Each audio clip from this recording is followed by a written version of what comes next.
What's up, dudes? Welcome back to another episode of Rhomas Men's Team.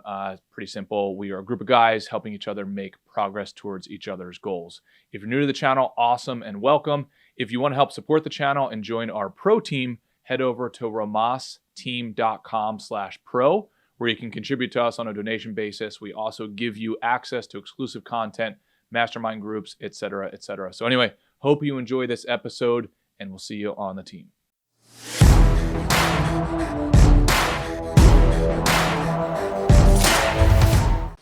You have a new piece of artwork behind you, I think, for every Rhomas meeting. You consider getting into the art business. Oh, this is all green screen, dude. This is all like just fake backgrounds, right? So we all can advance our I guess cultural capacity. How would you describe that art in the background? Like, if I'm walking around on a date or something, and you were on a date with me, you would look at that painting and say what, so I could learn? So it's a painting. Mm-hmm. It is there. You can split painting into two categories if you want to, broad categories: representational and abstract or abstraction. Right. Okay. So representational is like more or less accurately representing the real world. Mm-hmm. A landscape painting, a portrait, a city skyline. Yep. Whereas here, or here, or here, it's abstraction. It's just colors on. It's just colors on. Colored paint on canvas. And so. So abstraction. So think of Jackson Pollock, just like the kind of sprinkles and like splatters on the painting, on the surface. So that's what we're looking at. Muna, we're in my new gallery space here. Awesome. As you guys can see, it really looks like a proper gallery. It's in this old kind of industrial building. Hell yeah. And, dude, that's awesome. Yeah, it's great. It's really great. I'm really blessed. And Muna Malik is an outstanding artist, LA based. Thank you, Lucas. And this is her first show in Toronto, first solo show ever. Solo show is one artist, like 10 paintings, 12 paintings, however many. Group exhibition is multiple artists, each with like typically one artwork. So this is her first solo show. And in this body of work, she visited Australia, visited Iceland, and visited Antarctica in the last year. And in those places, she saw the elements of life, or the life battling to survive in environments that are so hostile that it's most unlikely to thrive, right? So that's why she has colors you don't typically see together, yellow and red. And then mediums you don't typically see together, like acrylic paint and oil paint. And that's why there's all this movement, because it's like the elements of life, like up against fire or water. Oh, that's super cool. Great stuff. Now when you walk a potential client through the gallery, and you pull up to a painting like this, do you tell the story of the artist, and is it for the buyer to adopt the story, or is it for the buyer to create their own story relative to the art, or both? I mean, you got to read your clients just like you do in your business. And I think that the best way to describe it is to use terms that are universal. So like whether they're Christian, Buddhist, atheist, right wing, left wing, they can like superimpose their hopes and dreams or tastes or what they like on top, right? So, for example, with this one here, I would tell them what I see, So when I would tell them something like, when I see this, I see the night sky. Right, because you see these little stars here, or little dots. And then up here, I see kind of like organic tree branches or roots trying to grow. And somebody else yesterday said they saw this as underwater with like a kind of a riot of fish kind of swimming around. So I just tell them what I see, right? And it kind of, in a way that encourages them to kind of like share their own thoughts on what they see. Yeah, no, because there's no right answer. Yeah, that's really interesting because I wasn't into art at all, like literally zero, until Jordan Peterson started talking about, mythology and stories, and then he basically like said, okay, look at this particular painting, and here's why it's famous, and here's the story that it tells. So I was like, oh, okay, it's an efficient way of packaging a story and perhaps reminding myself about that story every time I see it, which I think is, for me, gets me interested in art. Yeah, that's interesting, right? Like, I remember talking about Greek, like the ancient Greece and the way they used to write. So the writings of Homer and Plato, for example, it's just, and the language my friend uses, it's just so economical. Like every sentence has a universe packed into it, right? Because like this is like maybe a 75-page book kind of thing that has been passed down for thousands of years. And it's because like each sentence is like a universe, right? So, I don't know I don't remember the specific Jordan Peterson talk you're talking about, but I presume it's something like that, right? Where without it even saying a word, the right painting can tell like a whole lifetime worth of stories. Oh yeah, well, and especially when you get his narrative around it and saying, oh, well, this is the Mother Mary, and this is why she's bent over this way, and this is why she's extending her arm this way. It's like, wow, that is phenomenal. That's really interesting. And I love the idea that you're saying of being economical. And I think I love what Jordan Peterson says in terms of writing is thinking. And for us men out there who don't write, and I'm guilty of this too, like I should write way more than I do. Man, writing, forcing yourself to write is with intention, advances thinking exponentially. Like I challenge anybody to go out there and write for 10 minutes and try to pick a topic. First of all, writing without any topic is also a phenomenal exercise as well. Just write stream of consciousness. Another thing is to write and trying to clarify a point. And man, that exercise, do it for 10 minutes and you'll find out like how infinitely dumb you are as well as how infinitely smart you are and could be. It's this weird experience, man. And then going through and trying to find those economical words like you're referring to. Okay, I just explained this in 15 words. How can I explain it in 2? And that journey is just a phenomenal journey. Yeah, that's what I love about the journaling. That's why I love that journaling is in the scorecard, because if something resonates with you in a YouTube video or a conversation or a podcast or a book, just committing to writing down a couple of sentences about it. Crystallizes the idea in your head, or, reinforces the commitment of the idea to you, that it's important to you. Oh yeah, absolutely. So thanks for sharing that painting stuff, man. That's awesome. My pleasure. My great pleasure, Wes. Some of them are still available, FYI.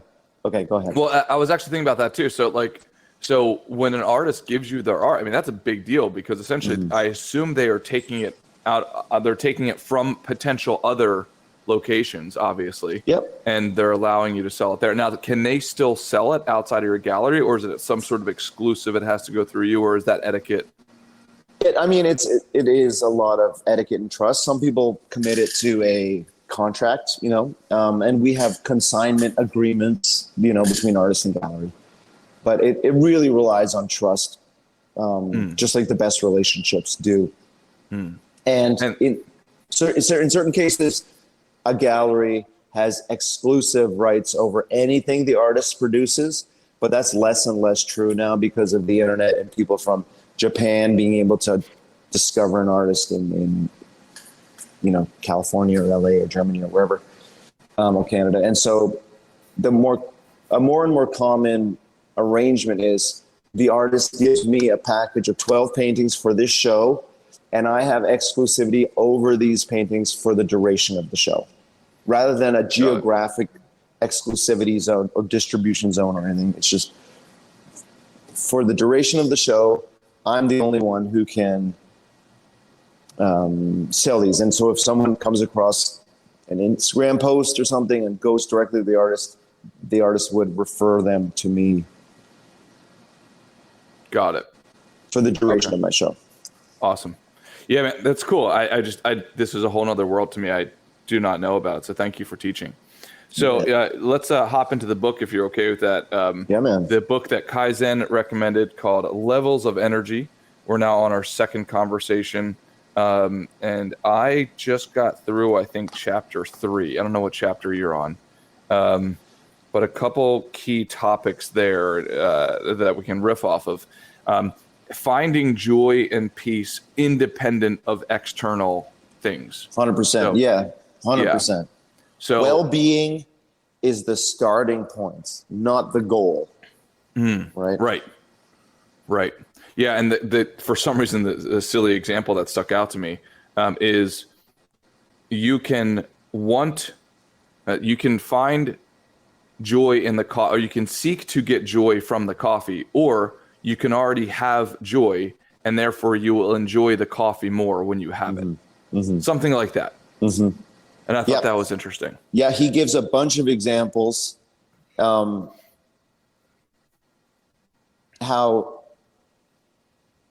unconsciously we let these things control us. You know, like I'm not fully awake until I drink coffee. You know, that kind of mentality. And it's natural to feel that way. I mean, that's how we train our bodies to feel.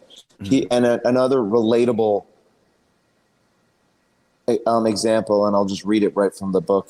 If you come to an ATM machine and your emotional state changes from okay to worse, I guess because of when you look at your balance, right? Like it's rare. It's rare that you look at your balance and you're like, well done, right? That indicates that the ATM machine is controlling you, which is a far cry from you controlling it and the money inside it. So do you want to be controlled by a machine? Do you have money, or does your money have you?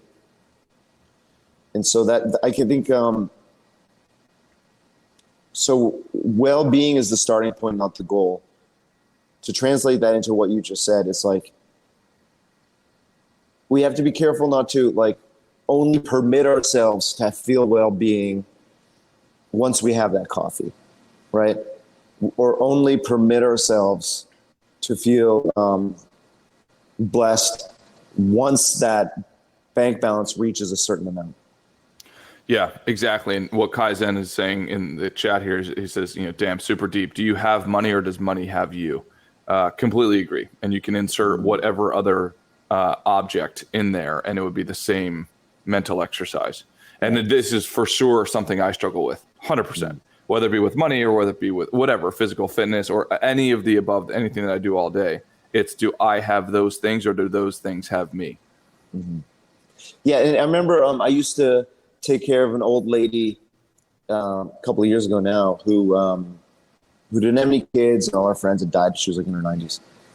And she said once, like, she would give a homeless guy a couple of bucks. Whether she did or she was like, or she did it once and it was part of like the story she tells, I don't know. Yeah. But she said, and I said something like, oh, well, they just buy drugs or alcohol with that money. And she said, like, it's okay. They're allowed to be happy too. Or she might have said, like, they're allowed to be happy too. Right? Because like we were going off to dinner where we were going to eat and drink some wine. And I was saying, like, I'm not going to, you shouldn't give this guy money because he's just going to buy alcohol rather than the necessities of life. But he's allowed to be happy too. And so that's what I sometimes tell myself. Or if I'm in an argument with Sarah, I'll just kind of turn my head and whisper, I'm allowed to be happy too. Because an argument we used to get into was like, I didn't have a job for a long time. I mean, years before I could. It was a period of years where my employment was lumpy, and I didn't know what my calling was, right? And I would try a job, I'd get fired. I would try a job, I'd get fired. And at the Hoffman process, this meditation retreat I talked about once in a while, I explained that not having a job was my biggest insecurity, you know, and when people ask, what do you do? You know, I used to be terrified of asking and come up with some joke or something to distract the conversation. And Sarah and I used to get in fights where if I was watching TV, she would say something like, you should be like sending out resumes online. Oh, right? yeah. She's right. She's right. I mean, it may have been days, weeks, or months since I had sent one out. But the people of the Hoffman process also said, you're allowed to be happy, right? So even though you're because the unemployment caused me great shame, right? Right. I'm so obsessed with labels. I've talked about this before. He's rich, he's poor, he's black, she's a woman. Like, I'm going around threat labeling the whole time, right? And so this person in the Hoffman process indicated that, like, even though I don't have a job, I'm allowed to be happy. Right. And I'm sorry to hog the microphone like that, but that all kind of just like came back to me in a rush of memories. Yeah, I want to dig through that if that's okay. How was that process for you? Like, how was it going through as a man and going through this period of, I don't know if you would call it stagnation or volatility or what, like that frustration. Process. Yeah. Like, how was that? And if you could describe how it probably was for. Hey dudes, sorry for the interruption here. Just wanted to let you know, if you want to join our pro team, go to romasteam.com/pro. You can help support the channel. You will also get access to exclusive content, masterminds, one-on-one sessions, etc. All right, back to the episode too. Well, you know, we were living in New York where we had an expensive apartment and hanging out with all these either successful people or like purposely placing ourselves within a group of successful people or people who were born into wealth. And so it was a hamster wheel. It was like trying to keep up with people for the wrong reasons.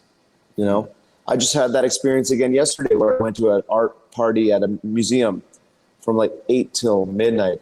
And when I got there, I realized that there was a black tie dinner from like 6 till 8 that I didn't know about, that I typically have gone to in the past, but I forgot or something. And I had this moment of FOMO where there's the people I want to be in the room with all in black tie. And then I'm here with the kind of like the peasants, which is not at all the case. But I mean, that was how I, for a moment, felt like it, right? And then I fell into this kind of, I found myself back on that hamster wheel for a moment, you know? Right. But then my assistant reminded me today that I had a nice dinner with Sarah at a restaurant, like kind of date night thing.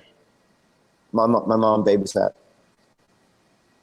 And there was probably a better meal than the kind of gala rubber chicken dinner, you know, that most of these things have. And so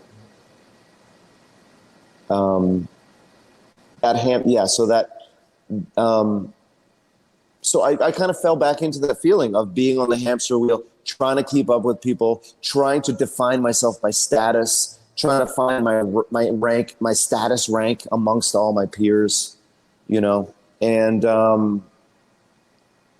but I'm good enough, and I'm allowed to be happy. And I'm like, I said to one like very rich woman, she's like, I've seen her at the tennis club a bunch of times. She's like, oh, you're in the art world?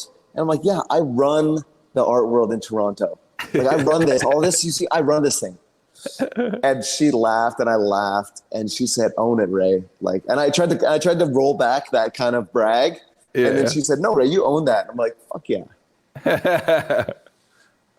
So being a man and being unemployed fucks with your head. And I know you don't like, I know you're trying to avoid cursing right now, but it messes with your head, as you can imagine. Like, oh, yeah. Especially like someone like you who's been working full time since he was 8 years old or whatever, you know, like being like, yeah, the way you are, it's like, It is, if it's how you define yourself and then you don't do it for long periods of time, you know, you're gonna mess with that. Like a teacher who's banned from teaching, or like, you know what I mean? Or like a baseball, like an athlete who's suspended for a year, you know? Yeah. Or how about like a Wall Street guy who like slays trades and bonds and stocks and kills it on Wall Street, and then he's banned for a year from trading because of some decision he made, you know? Oh yeah, dude, I can tell you. That's why I want to understand what that must have felt like for you, because a lot of my own personal identity, it's not even wrapped up in that. It is that. Yeah. Like when you even tell me things about the gala and so on, I would vomit. Like I would want nothing to do with it, because in my head, the visual that I have of that is a whole bunch. And I know this is wrong, by the way, but like my initial reaction, right, is a whole bunch of people not working. Like that's literally how I see it. It's like I'd rather go and actually do some sort of work than maybe talk to other people. Like, I don't know, what do you even talk to people about there? Like, what is the thing that you're fearing that you're missing out on? I'm curious. You know, to be perfectly honest and transparent, it's like looking rich and being rich, I think, you know? Yeah. Yeah. And so, and again, like, look at me, like white, Christian, heterosexual, like non-handicapped male, owns his own business, has a house, has 2 cars, you know, has a daughter in private school. Why the hell, how on earth would I have like status anxiety ever? Yeah. Yeah. You know, but it's because like everybody does. Sir Paul McCartney probably has status anxiety once in a while. It's just like this weird, non-physically handicapped, Gunther. Except for my back that I destroyed. I wrecked at the gym. We'll have to talk about that. Anyway, check out this list. And this is something that this is something that comes up in my marriage all the time, and which I'm guilty of, but I like to point out in my wife a lot more. When I find a partner, I'll feel better. When I make more money, I will feel better. When the weekend comes, I will feel better. I feel better after drinking coffee. After I read this book, I'll feel better. When I find God, I'll feel better, right? Or like when I get a job, then I can watch TV, right? Or when I send out those resumes, then I can watch TV, right? But what he's proposing, and again, what the Hoffman process version and the old lady friends version is, well-being is the starting point, not the goal. You know? Right. And so that's the way in which this book overlaps with The Secret, but again, it's slightly different. Right. Right? Because it's not like tonight I'm going to win the lottery, have a date with Scarlett Johansson, and then take a ride in a UFO. It's not that kind of magical thinking, but it's like, so how is it different than that, actually, Wes? Do you want to explain that kind of like manifesting those feelings of being blessed rather than manifesting those like trophies? Yeah. So I think the first thing that comes to mind is The Secret, the way that I interpret it. Not that there's anything wrong with it. I do think a portion of that for me is useful. I think one is saying these things will appear in my life if I just think that they will appear in my life, versus I am okay with these things. I am okay with or without these things. I am whole regardless of if I have them or I don't. And if I do have them, it's additive, but I'm still independent of those things. That's the way that I would probably think of it. Can I add something to that? Oh, totally, yeah. Action. Action, right? So like body image, right? If you're fat or a woman's fat, maybe we say to ourselves, like, I'm not gonna rest. I'm not gonna be happy until I lose those 20 pounds, right? That for me is a very easy way to think about it. Or I love myself now. You know, I lose 2 pounds, I love myself. I lose 5 pounds, I love myself. I lose 10 pounds, I love myself. And I lose 20 pounds, I love myself. Right.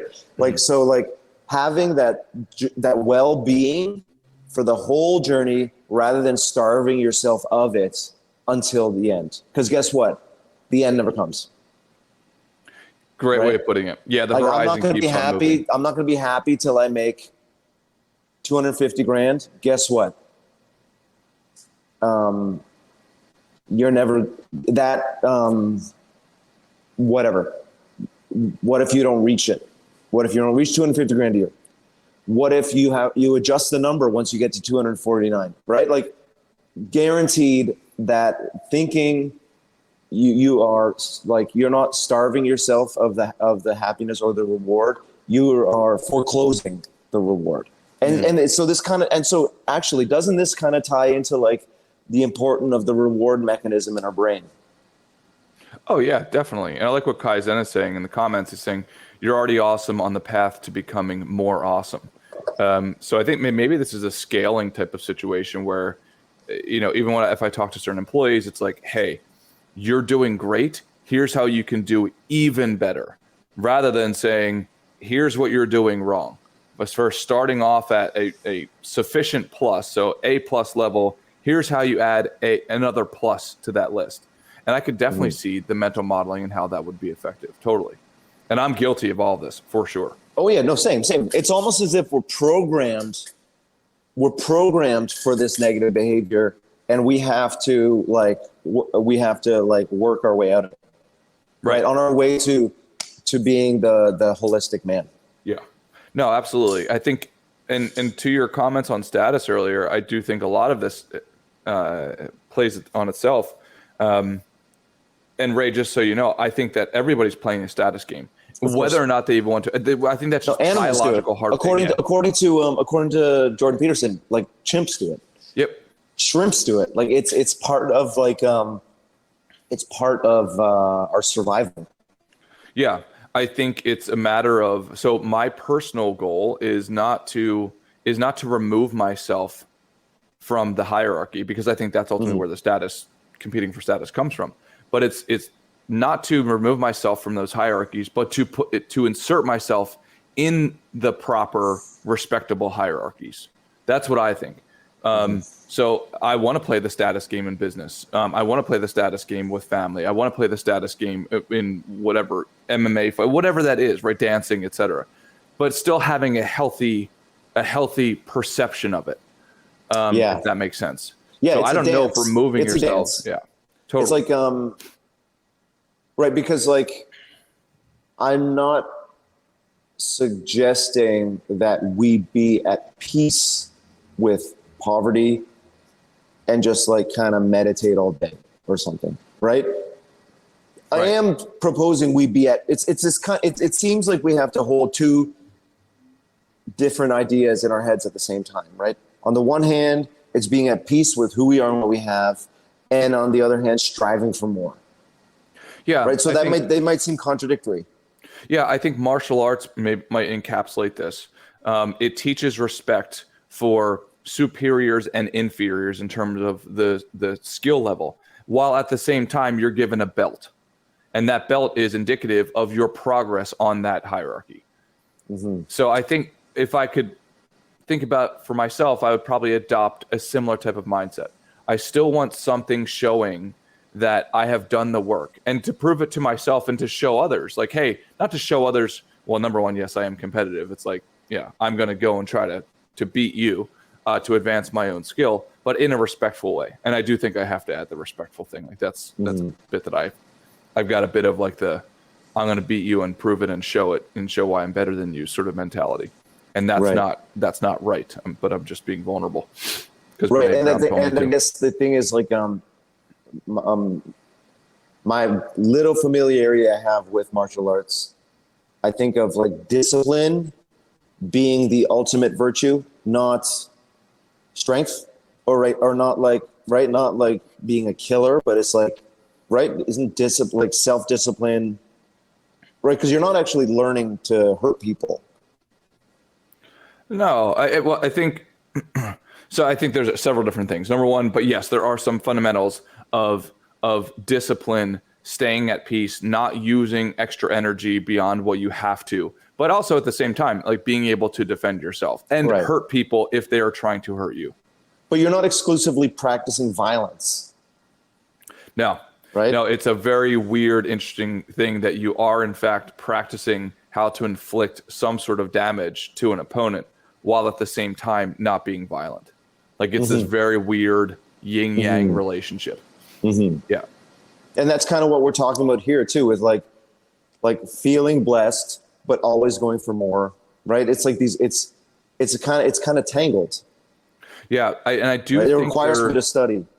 I do think there's a challenge because I do think there are certain lines of philosophy that if you keep on going down that road, then you end up living out in the woods somewhere. And I don't know enough about philosophers, but I feel like throughout time, there's been several notable philosophers who have done that. And it feels like I think I could be wrong. It seems like of the philosophers that I'm vaguely thinking of that went out and did that, they borderline, if not, by definition, went crazy because they completely removed themselves from the social group. Yeah, and man I is a do want to be social careful animal. of that. Yeah. Aristotle, I think, said that. Yeah. Yeah. Because I think there's a danger of, what do they call it? Nihilism? Is that what it's called? Right? Like, why does... Like in The Big Lebowski, nihilism. I've never seen it, but is nihilism like... Oh, my God. Okay. Is nihilism essentially like, life doesn't matter, what's the point? Why do anything? Right. Is that what nihilism is? Yeah. Yeah. Right. They're Nazis. They're not Nazis, Donnie. They're nihilists. They believe in nothing. It's a line from The Big Lebowski. Got it. Probably That's the perfect. finest movie. I mean, for me, it ranks just above.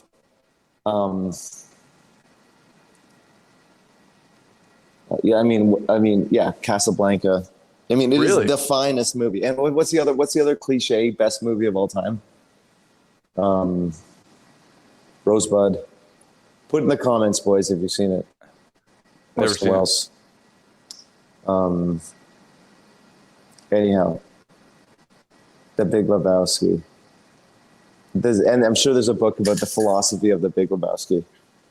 The pursuit of wisdom, all these philosophers go for, right? When you go to when you push that to the furthest degree, right? You abandon family, you abandon,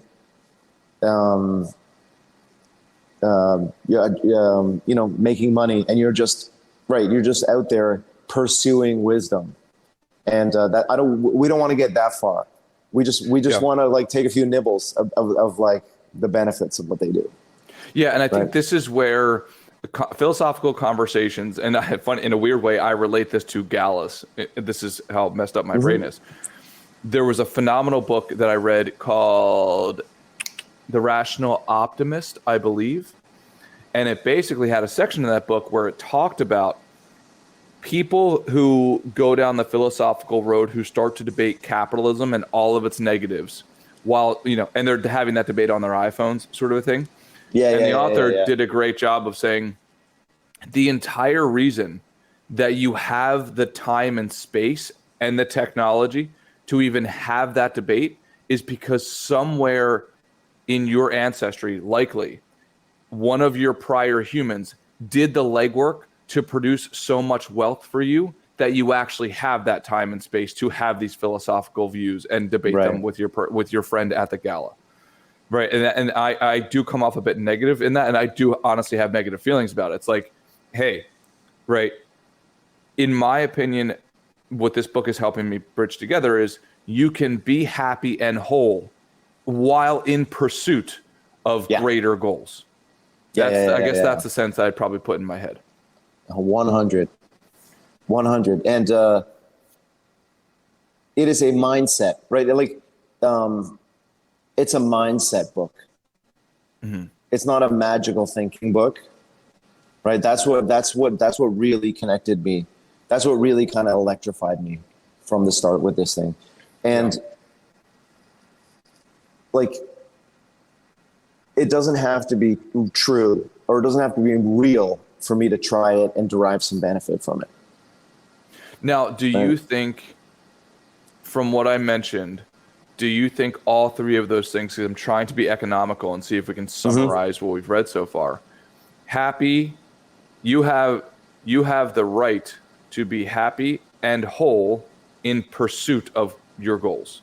So it's like, Yes. if you remove any of those, the goals should not be removed, the pursuit should not be removed, the whole should not be removed, and the happy should not be removed. Is there anything you would add or delete? Well, I think you could take happy out of it, because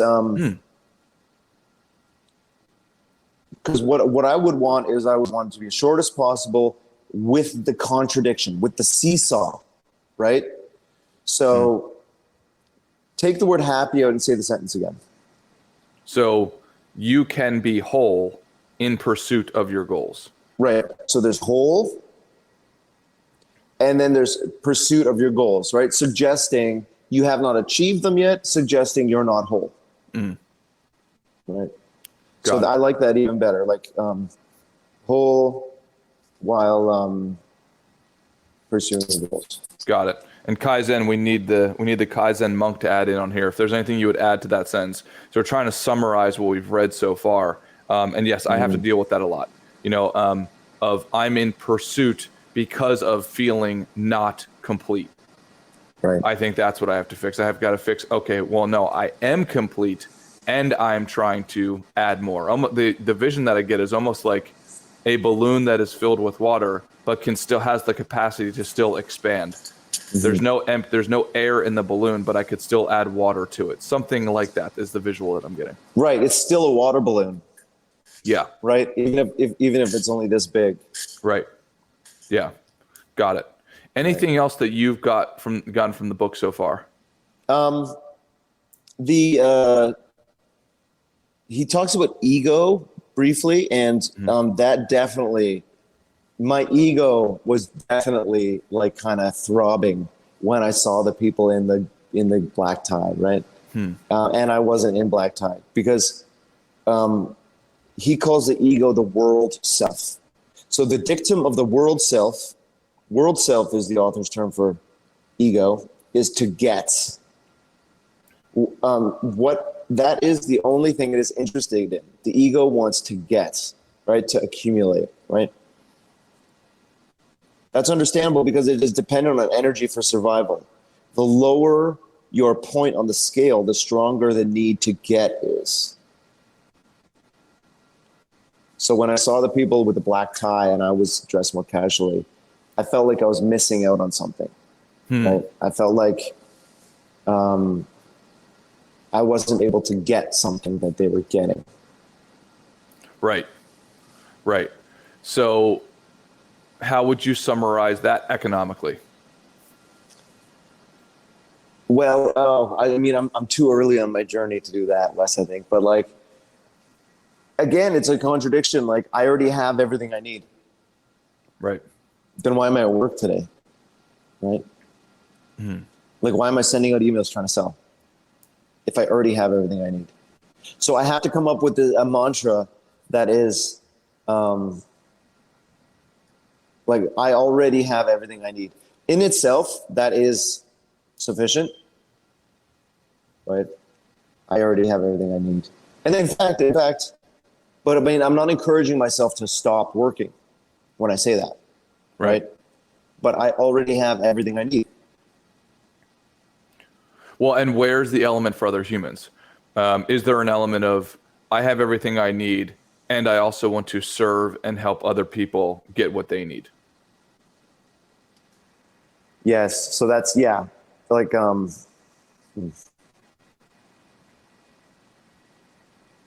so do you have everything you need, Wes? Oh, I mean, intellectually, I want to say yes. Emotionally, I like my real answer probably would be no. Like, Same. I'm very much an addict of this stuff. Very much an addict. Same. And so,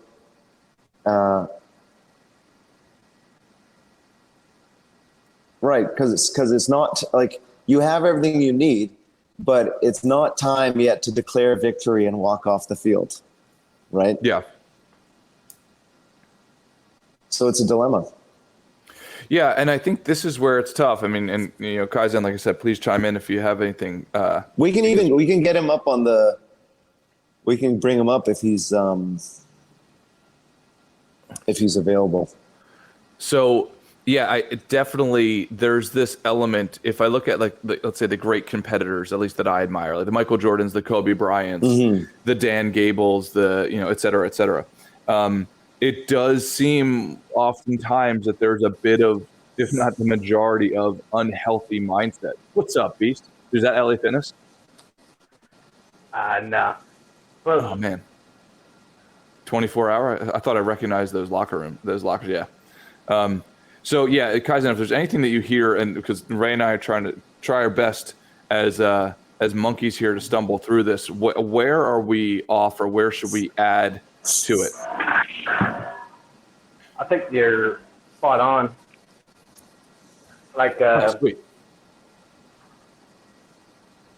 a lot of, like I've said it before, like when we go over the books, I think it's good because you guys will point out stuff that I might have missed. Yeah. So, like,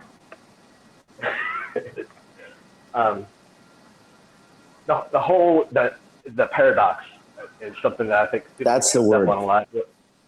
Yeah, it's a paradox that you're trying to balance in between. So you want to still take action and still try to like get better. Like Eckhart Tolle, the guy that wrote The Power of Now, he's like real woo-woo dude, was like talking about being happy just sitting on a park bench and living in the park. But it's not for most people, right? Like most people need to have finances, stability, their career taken care of in a way that they're like okay. But you also don't want to like burn yourself out where you're like all you do is work and all you're focused on is your career and working, and you're not like present, and you're not like happy. So it's finding that paradox where you're in the middle of you're already okay being you, you're already okay being yourself, you are enough as you are presently. You don't need to add anything. If anything, you need to take away. You need to take away a lot of the conditioning that's been put upon you as far as like feeling inadequate, or like what mainstream media will tell you where your self-esteem is constantly like under attack. You have to have this, you have to dress this way, you have to have this car, you have to have this house. And instead be like, I don't need any of that shit. I just need to be me, who I am 100%. I'm okay with being me, but being me is somebody that's progressing. Like happiness is progress. If you're stagnant, that's where depression comes from. People that feel depressed are like not taking action. They're not moving forward and they're feeling trapped. So it's finding that balance between, okay, I'm happy where I am right now, presently. I'm happy with the things that I have in my life. I'm happy with who I am, but also I'm still working to be better. I'm still working to try to improve myself. I'm still working to try to produce more value for those around me. And in doing so, it's only elevating my energy level or level of consciousness or whatever term you want to use. Right. Makes complete sense. Yeah. Can I chime in? Yeah, of course. So, yeah, I think we have to, and thank you for helping us, Kaizen. That really helped me like distinguish between I'm good enough. So I'm good enough, right? But then who am I? Who's the I in that sentence, right? And the I in that sentence hasn't stopped learning. The I in that sentence hasn't stopped growing, right? Yeah. So I'm good enough doesn't mean like all that I've accumulated so far is good enough and I'm going to stop. I'm good enough doesn't mean everything I've learned so far is good enough and I'm going to stop, right? It's like the defining the I. I think that is where the paradox is solved. That's right. You'll get it. It gets into it more. Like I threw it when we were in the chat the other day. I randomly threw on some of the I think it was like chapter 18 on Audible, and once I start getting into like the level 500 and above, they start talking about the source, or where it's like what a lot of like hippies get into when they say like everything is connected, man. We are all one, man. that kind of philosophy where it's like there is no I, there is no other. It's just everything. It's the infinite. You're not separate from that. You are a part of it. Everything that has energy or life or whatever, you are a part of. So you don't need to feel like you are not enough because you already are everything. And it's kind of like raising your energy or your consciousness or whatever to that understanding level of like, I don't need to add more to me to be awesome. I just need to tap into what is already everywhere and like let it flow through me and let whatever that is, whatever you want to call it, whatever religious belief or whatever philosophy you find yourself like gravitating towards, just that being in the flow state, being the present, being the best you that you can be, and just getting out of your own way. Dude, Kaizen, what you're bringing up for me is, and then we can wrap this up, and thank you for taking part of your gym time here.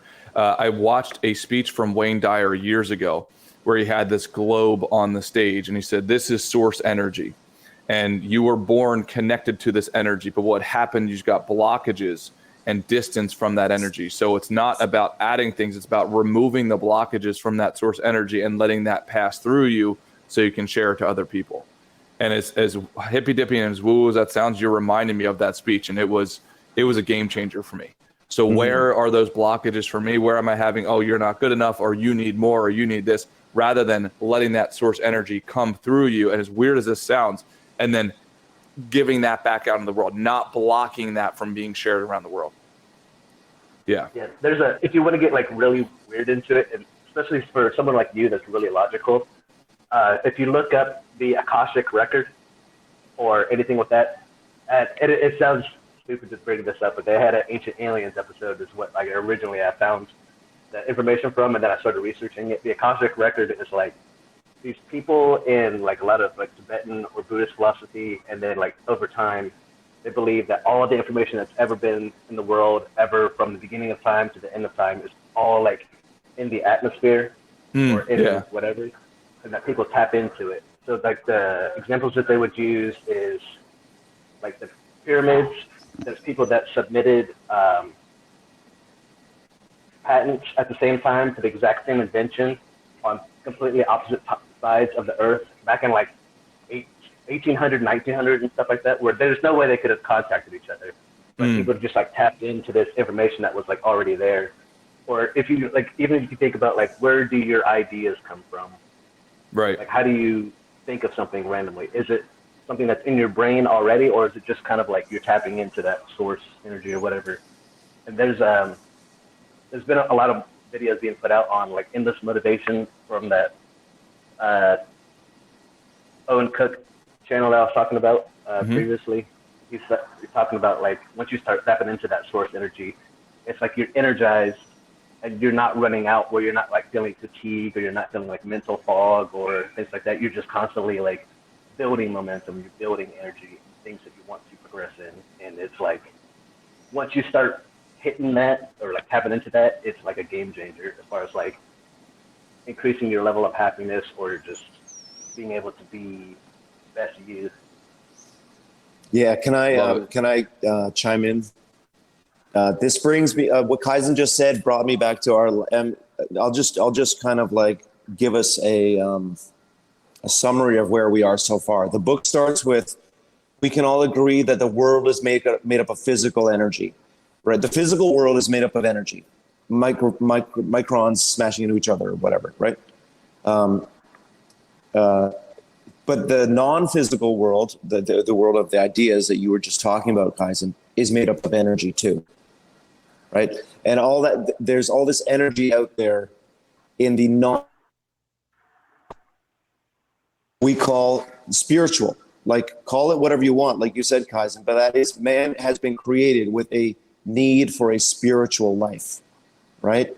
And without that spiritual life, personally, I feel feelings of insufficiency and inadequacy, no matter how much stuff I have, no matter how fit I am, no matter how much hair I have, no matter how many women I conquer, like the feelings of sufficiency and inadequacy, I think the antidote to those feelings is the mindset, or some combination of the spiritual and the mindset.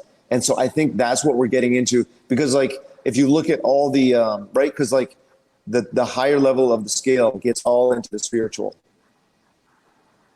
right? So that's where we're at.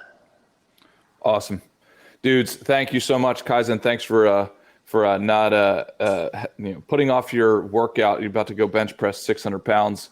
Ray, thank you for explaining art to me today. And guys, both of you, thank you for explaining this book to me, because I'm having trouble with it, so it's helping me talk through it.